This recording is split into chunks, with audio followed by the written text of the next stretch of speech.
Okay, I heard you. Y'all wanted me to try pizza. Welcome back to 2ND Taste Test Tuesday, where I share how I dose for typically challenging foods with type 1 diabetes. I got 2 different kinds. Amazing. It's 7 p.m. currently, so I'm in for a long night of dealing with pizza, but I'm doing it for y'all. Current blood sugar is 96, so I'm gonna wait to dose until I'm home and ready to eat. This is what we're working with. I already dosed for 30 carbs. I'm currently 68, but I'm not gonna have anything else to treat. I'm just gonna eat. And by the way, the 30 carbs is the first portion of my split bolus. Cheers.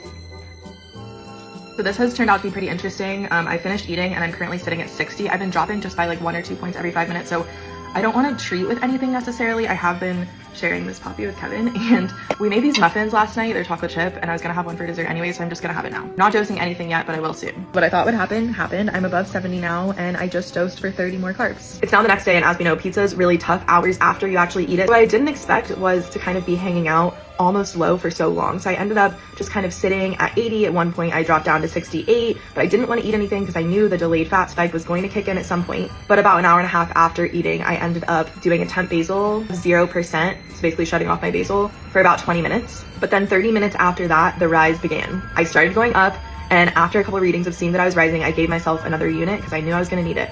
The other 2 things I did is I actually changed my sleep schedule to start a couple hours into the night to give my Tandem pump the option to auto dose me once per hour to help if I continue to spike. When it was finally time for bed, I also set a temp rate of 125% for 25 minutes. So here you can see the unit I gave as I was going to bed, and then I just kept going up. Somehow I pretty much stayed in range the whole night, but the pump did auto dose me, which I'm so thankful for, and it looked like it raised my basal too. I'm super proud of myself for waiting out those almost low blood sugars and not treating them, because if I had, I would have skyrocketed well into the 200s or 300s. This is such a win for pizza. Yes, I was higher overnight than I would have liked to be, but I was still under 200 for the most part. The pump helped bring me back down along with my temp basal and that extra dose I gave. So yeah, I think it worked out pretty well, especially for a late night pizza situation. Those are tough.